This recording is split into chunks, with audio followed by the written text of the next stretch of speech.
Assalamualaikum warahmatullahi wabarakatuh. Saya Sandra Erliana dari kelas 10 IPA 8. Saya akan mempresentasikan tugas geografi yang judul Teori pembentukan tata surya dan perkembangan bumi. Teori pembentukan tata surya terdiri dari planet, satelit, planet kerdil, meteorit, planetoid, asteroid, komet, dan matahari sebagai bintang sekaligus sebagai pusatnya. 8 planet berturut dari yang paling dekat matahari adalah Merkurius, Venus, Bumi, Mars, Jupiter, Saturnus, Uranus, dan Neptunus. Teori nebula atau kabut pertama kali dikemukakan oleh Emmanuel Swedenborg pada tahun 1934 dan digunakan oleh Immanuel Kant pada tahun 1935.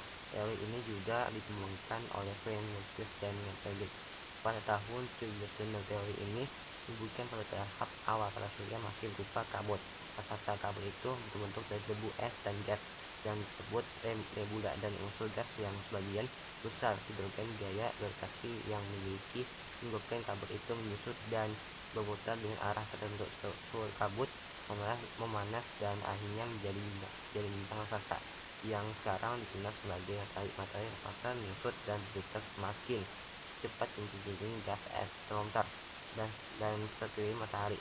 Akibat gaya gravitasi itu, gas-gas tersebut memadat seiring dengan penurunan suhunya dan membentuk planet dalam dan planet luar. Dua teori pasang surut bintang. Teori ini pertama kali ditemukan oleh James Kent pada tahun 1917. Planet dianggap terbentuk karena mendekatkan bintang lain pada matahari. Suatu keadaan bintang lain dan matahari yang hampir menyebabkan itu menyebabkan tertariknya sejumlah besar materi dari matahari dan bintang lain oleh gaya pasang surut yang kemudian terkondensasi menjadi planet. Teori planetesimal pertama kali dikemukakan oleh Thomas C. Cromwell dan Paulus M. Moulton pada tahun 1900. Teori planetesimal mengatakan bahwa tata surya terbentuk akibat adanya bintang lain yang lewat cukup dekat dengan matahari. Pada masa awal pembentukan, matahari kedekatan bintang lain yang lewat dekat matahari menyebabkan terjadinya konjuran pada permukaan matahari dan bersama proses internal. Matahari menarik materi barangkali dan matahari efek gravitasi bintang lain mengakibatkan bentuknya dua lengan spiral yang memanjang dari matahari. Sementara itu, sebagian besar matahari tertarik kembali, sedangkan sebagian lain akan tetap diorbit mendingin dan memadat dan menjadi benda-benda berukuran kecil yang disebut planetesimal yang besar disebut sebagai protoplanet. Objek-objek tersebut terus bertabrakan dan kemudian membentuk planet dan bulan. Sementara sisa-sisa matahari lainnya menjadi komet dan asteroid. Teori bintang kembar. Teori ini diusulkan oleh astronom Inggris Albert Einstein pada tahun 1996. Menurut teori bintang kembar, tata surya awalnya terbentuk dari dua buah bintang kembar raksasa. Salah satu bintang dari bintang kembar itu kemudian meledak sehingga menghasilkan puing-puing dan debu hingga akhirnya berevolusi menjadi bintang yang satunya atau matahari dan bentuk planet-planet serta benda-benda langit lainnya. Teori ini mengacu pada hasil penelitian yang membuktikan bahwa pada sistem tata surya lainnya terdapat bintang kembar, sehingga penelitian meyakini bahwa asal-usul tata surya adalah dari hasil ledakan dua buah bintang kembar, di mana salah satu bintang meledak dan membentuk anggota tata surya, sedangkan yang tidak hancur menjadi tata surya. Teori keadaan tetap atau stage. Teori keadaan tetap disampaikan oleh G. tetap Gregor dan Taylor dari Universitas Cambridge pada tahun 1908. Teori ini mengacu pada prinsip kosmologi sempurna, yaitu pertanyaan bahwa alam semesta dimanapun dan kapanpun akan tetap sama.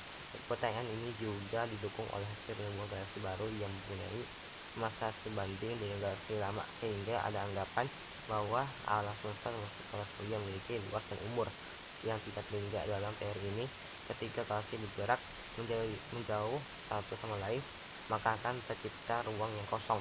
Dalam teori keadaan tetap atau stage, ruang akan terus menghasilkan materi baru guna mengisi ruang kosong galaksi, sehingga galaksi baru akan terbentuk untuk menggantikan galaksi yang berkembang jauh.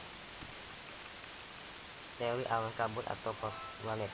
Teori ini dijadikan oleh Carl von Weizsäcker dan digunakan oleh Gernot Gregor ketika tahun 1950. Teori ini menyatakan bahwa sistem surya terbentuk oleh sejumlah awan gas yang sangat banyak. Kumpalan awan gas tersebut menyusut dan menarik partikel debu hingga bentuk bola, kemudian mengiring sehingga kumpalan bola itu berubah menjadi seperti dinding cakram. Pada bagian tengah cakram, perputarannya lambat sehingga tekanan dan panasnya meningkat di bagian tengah tersebut berubah menjadi matahari. Pada bagian tinggi cakram, perputaran terjadi dengan cepat sehingga terbentuk gumpalan dengan ukuran yang lebih kecil. Kumpalan itu lalu berubah menjadi planet-planet, asteroid, meteor atau meteorit, komet, dan satelit alami yang menjadi planet. Perkembangan bumi. Tahapan perkembangan kehidupan di bumi dapat dibedakan jadi 4 era, yaitu periode yaitu era Arkaikum atau Azoikum yang kedua, era Paleozoikum atau zaman kehidupan tua, era Mesozoikum atau zaman kehidupan pertengahan, era Neozoikum atau Kaneozoikum. Satu zaman Arkaikum atau Azoikum atau zaman tertua. Pada zaman ini bumi masih berbentuk bola pijar dengan suhu yang masih sangat panas sehingga belum ada tanda-tanda kehidupan zaman ini. Diperkirakan berada kurang lebih pada 2500 juta tahun yang lalu. Dua, era Paleozoikum atau zaman kehidupan tua. Pada zaman ini iklim dan cuaca di bumi masih terus berubah, di mana curah hujan sangat tinggi dan keadaan lingkungan pun belum stabil. Pada zaman ini hujan turun terus menerus sehingga membanjiri permukaan bumi dan meninggikan suhunya yang panas. Zaman ini menandai munculnya kehidupan baru di bumi yang dibuktikan dengan ditemukannya fosil hewan dan tumbuhan yang berusia jutaan tahun. Ada 6 periode dalam era ini, yaitu periode Ordovicium, periode Silur, periode Devon, periode Karbon, dan periode Spring. 3. Era Mesozoikum atau zaman kehidupan tahan. Keadaan iklim dan cuaca pada zaman ini langsung mulai membaik. Kehidupan mengalami perkembangan yang pesat pada zaman ini, di mana makhluk hidup yang muncul pada zaman ini adalah binatang dengan ukuran yang besar, misalnya reptil yang mempunyai ukuran badan sangat besar atau dinosaurus. Terdapat 3 periode pada era ini, yaitu periode Terias, periode Jura, dan periode Kapus. 4. Era Neozoikum atau Kaneozoikum. Pada zaman ini keadaan bumi semakin membaik karena cuaca dan iklim semakin stabil dan kehidupan pun semakin berkembang dengan pesat. Yang ini dapat dibedakan menjadi 2 periode. Ada zaman yaitu zaman Cretaceous dan ditandai dengan berkurangnya jumlah binatang raksasa dan kemunculan berbagai jenis mamalia, serta zaman Quarter yang dapat dibagi menjadi 2 zaman, yaitu zaman Pleistocene dan zaman Holocene. Terima kasih.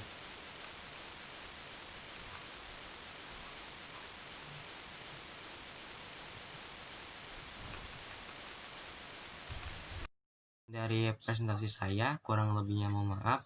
Assalamualaikum warahmatullahi wabarakatuh.